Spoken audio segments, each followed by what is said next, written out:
Paling enak makan pakai geprek bensu.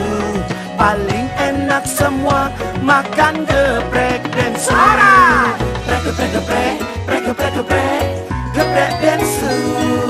Geprek, geprek, geprek, geprek, geprek, geprek, geprek bensu. Hemat regone, lezat rasane, hanya di geprek bensu aja. Ha, pedas sambal ulegnya. Ha, hemat harganya.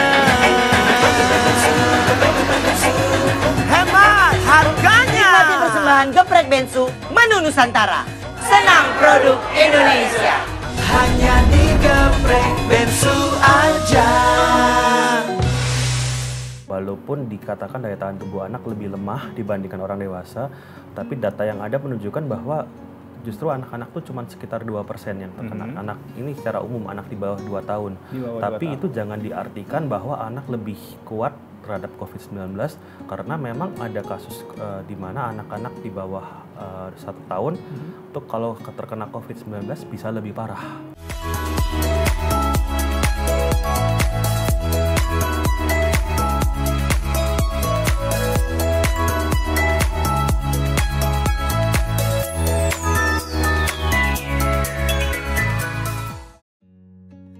Halo sahabat sehat, jumpa lagi bersama saya Dr. John dalam program kesehatan Oke Dokter. Sahabat sehat, pada episode Oke Dokter kali ini kita akan membahas mengenai info penting seputar COVID-19. Salah satunya kecemasan dari orang tua terhadap anak-anaknya pada pandemi COVID-19 ini. Seperti kita tahu bahwa daya tahan tubuh anak tentu berbeda dengan orang dewasa pada umumnya, dan apakah memang pada anak-anak itu lebih rentan terhadap infeksi COVID-19 dan juga bagaimana sih penanganan yang baik untuk anak-anak di rumah? Kali ini kita kedatangan seorang dokter spesialis anak yaitu Dr. Andrew Renato Navarin, spesialis anak. Halo, selamat pagi dokter. Pagi. Apa kabarnya Mas, sehat dok? Sehat. Sehat ya dok. Di kali ini kita membahas mengenai bahaya dari COVID-19 pada anak-anak dok itu sendiri. Ya, pertama di penjelasannya dulu ya dok, apakah memang daya tahan tubuh anak itu lebih rentan dibandingin orang dewasa? Itu apakah lebih pasti ternyerang dari COVID-19 itu dok? Jadi memang begini, pada COVID-19 itu memang agak unik ya. Walaupun dikatakan daya tahan tubuh anak lebih lemah dibandingkan orang dewasa, tapi data yang ada menunjukkan bahwa justru anak-anak tuh cuma sekitar 2% yang terkena. Anak ini secara umum anak di bawah 2 tahun. Tapi itu jangan diartikan bahwa anak lebih kuat terhadap COVID-19 karena memang ada kasus di mana anak-anak di bawah 1 tahun itu kalau terkena COVID-19 bisa lebih parah. Ada kasus. Jadi dia persentase mendapat kasus yang berat itu di atas populasi umum. Populasi umum itu sekitar dikatakan 3%, nggak bagus ya. Tapi itu 3% secara umum karena ada nanti dibagi lagi pada usia anak bagaimana, pada usia pekerja bagaimana, pada usia tua. Bahkan pada usia tua kita tahu bisa sampai 15% lebih yang mengalami kasus yang berat. Berarti kasus anak memang pada kasus yang ada sekarang sih emang ada beberapa yang lebih ringan ya dok, tapi kita tidak bisa memukul rata juga ya. Bahkan ada yang tanpa gejala dan itu yang menjadi masalah karena dia membawa penyakit tanpa dia mengetahui. Itu yang menjadi silent carrier ya istilahnya. Jadi yang anak-anak, karena yang anak-anak juga gejalanya lebih ringan, itu masalah utama juga. Jadi kita nggak bisa, tenang anak saya keluar nanti kalau kena ringan, bukan itu juga, dia nyebarin ke yang lain. Anak-anak bisa jadi silent carrier bisa jadi, juga ya, tapi dok, kita memang belum menemukan berapa yang silent carrier pada anak-anak karena alatnya terbatas juga. Terbatas dan juga mungkin COVID-19 termasuk penyakit yang masih baru dan masih dapat baru, gitu masih ya, banyak perubahan. Nah, kalau untuk daya tahan tubuh setiap anak ini dok, antara anak yang satu dengan anak yang lainnya itu apakah dalam melawan virus atau bakteri itu sama atau tidak ya dok? Jadi begini, kalau secara umum prinsip dasar imunologi memang ada proses imun itu lebih kurang jalurnya sama. Tapi seberapa efektif tiap anak dalam melawan melawan virus atau bakteri itu berbeda-beda. Itu banyak faktor dari jumlah penyakit yang masuk, virulensi kalau dalam hal virus, dari daya tahan tubuhnya sendiri, dari gizinya, kemudian dari paparan seberapa seringnya terhadap orang yang sakit itu mempengaruhi. Jadi secara umum ya dia kena virus, daya tahan tubuh tertrigger, kemudian melawan, tapi apakah outcome-nya semua akan sembuh itu yang kita tidak bisa jamin. Tidak bisa jamin. Itu hasil terbaik yang kita harapkan, dia sembuh, tidak menularkan tanpa gejala. Oke, baik. Berarti walaupun kakak adik yang memang dikatakan kembar pun itu memang bisa berbeda antara satu dan lainnya walaupun dirawat bersamaan itu ya dok. Ya?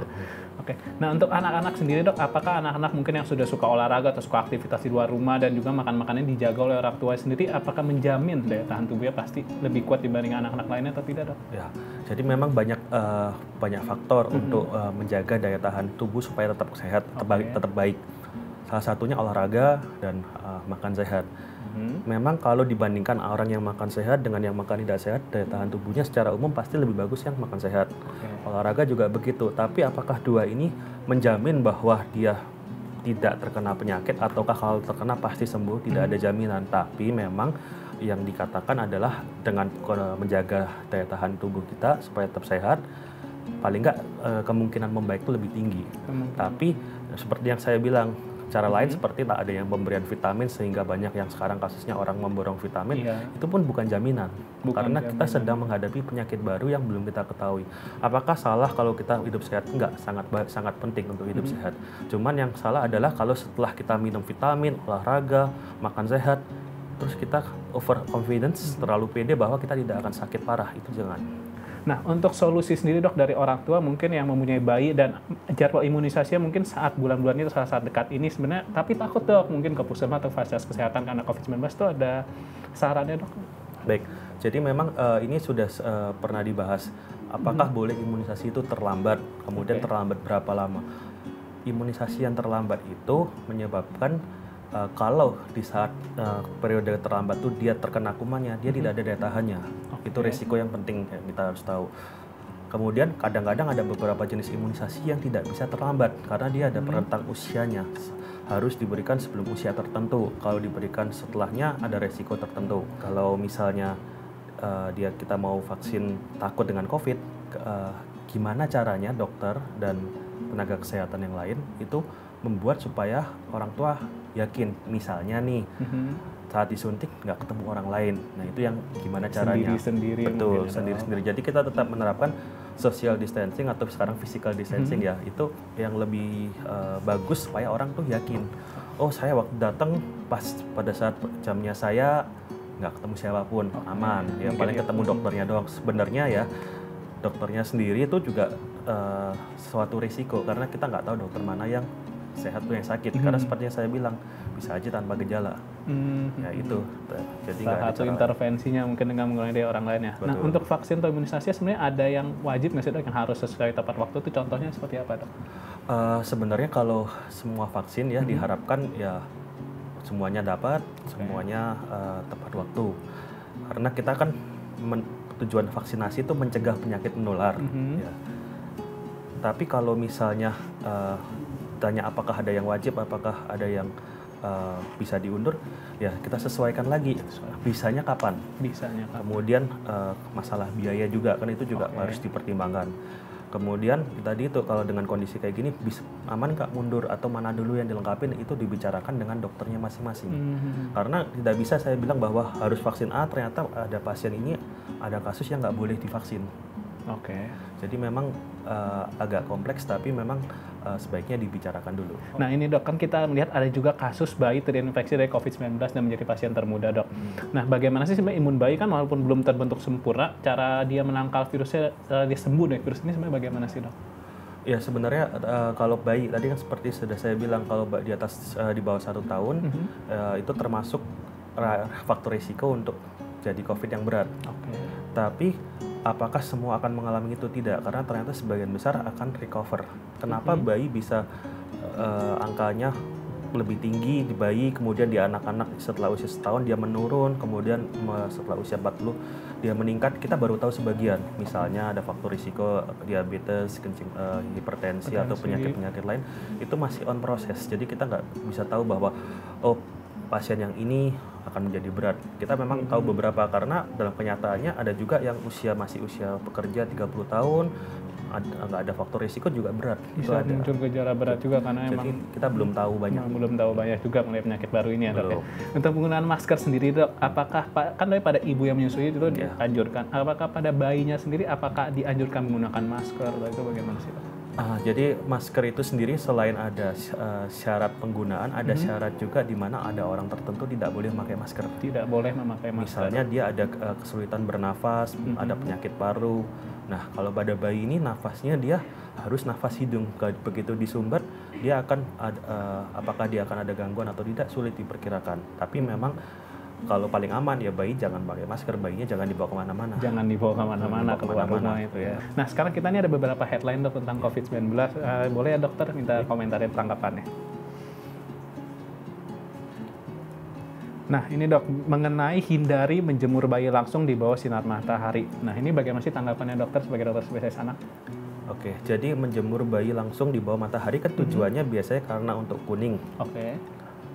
Masalahnya adalah kalau sinar matahari yang untuk kuning itu sebenarnya spektrumnya cuman yang sinar biru, yang misalnya pada di rumah sakit terapi sinar biru itu lebih terfokus. Jadi kalau pada jemur dengan sinar matahari, bayi itu mendapat sinar-sinar yang lain yang tidak dia butuhkan. Yang tidak diperlukan. Tidak diperlukan. Itu ya. Resikonya bisa bikin panas, kepanasan, dehidrasi, karena bayi itu lebih gampang dehidrasi dibandingkan orang. Kena matahari pun juga bisa dehidrasi berarti ya dok? Bisa kepanasan. Kemudian juga kulitnya luka bakar. Biasanya kalau kulit yang luka bakar stadium awal biasanya mulai berwarna merah muda kulitnya. Jadi yang dihindari dari menjemur bayi itu sebenarnya.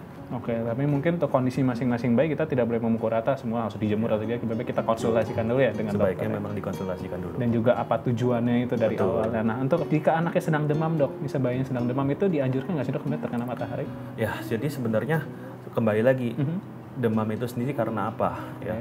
Orang berpikir kalau demam di sinar matahari nanti bisa sembuh ya. Sebenarnya sinar matahari itu tidak membunuh kuman atau virus yang udah masuk. Ya.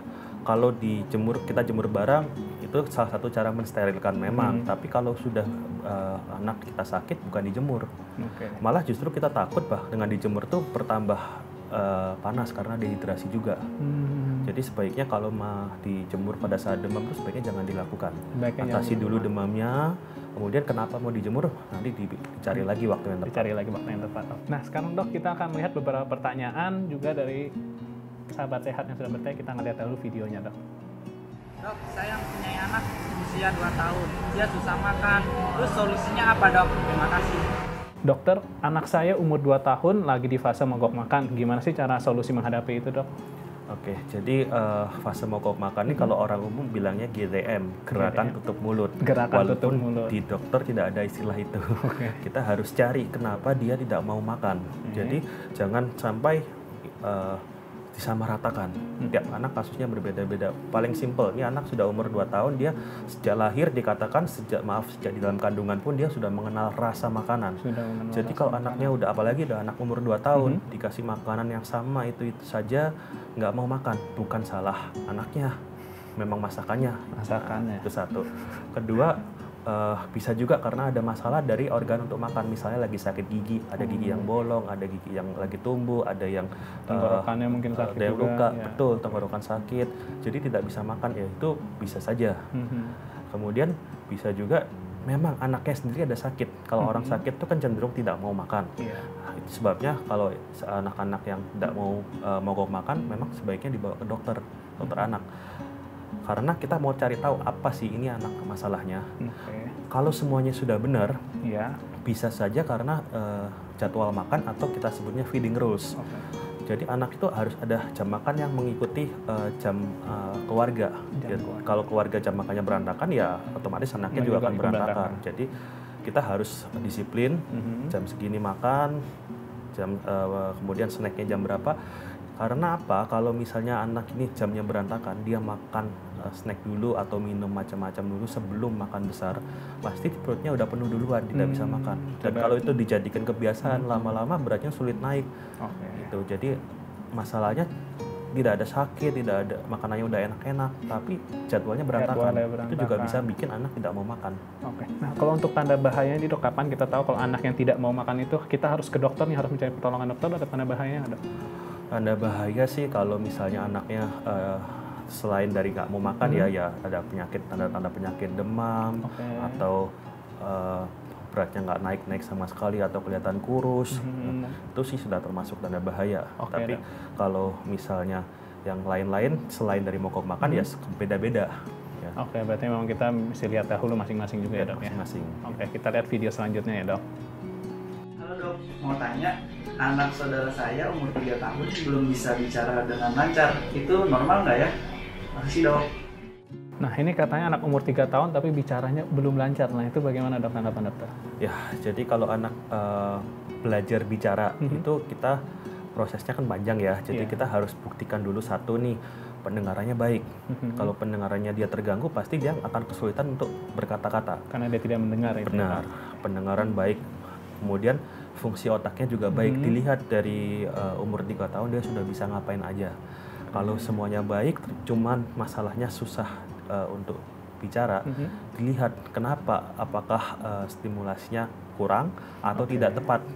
Misalnya pada kasus zaman sekarang terlalu banyak gadget, karena aturannya adalah anak-anak 3 tahun itu tidak boleh ada gadget, lebih tepatnya screen time.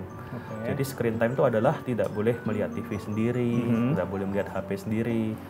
Yang dibolehkan adalah kalau misalnya ditemani bapak ibu. Jadi seperti perumpamanya seperti membaca buku, anak 3 tahun belum bisa baca sendiri, harus dibacakan, ditemani, jadi supaya dia ada stimulasi masuk dan dia belajar menirukan. Kalau dia disuruh baca bukunya sendiri, nggak ada stimulasinya.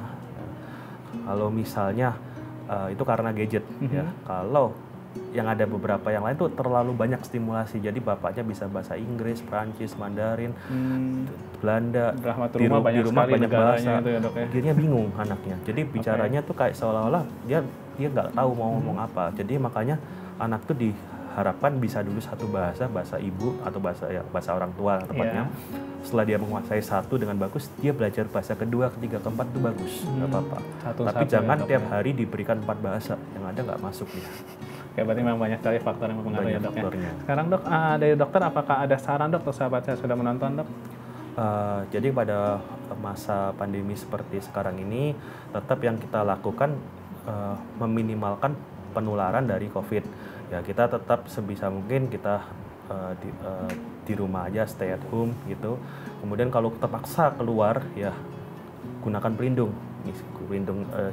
hidung, pelindung mata, itu supaya meminimalkan resiko. Kemudian jangan sering-sering memegang muka dengan tangan, ya. Begitu pulang, jangan lupa langsung cuci tangan, cuci baju, mandi, baru bertemu dengan orang-orang rumah. Oke, berarti lebih baik saat pulang langsung mandi ya dok. Oke, terima kasih dokter. Sekian percakapan kita hari ini dengan Dokter Spesialis Anak. Untuk sahabat sehat di rumah, jangan lupa dukung terus MOP Channel dengan klik tombol subscribe, nyalakan notifikasi dan juga like video ini, share video ini ke semua teman-teman kalian, dan jika ada pertanyaan tuliskan pada kolom komentar di bawah ini. Sekarang saya pamit dahulu, saya Dr. John. Saya Dr. Andrew. Sampai jumpa kembali.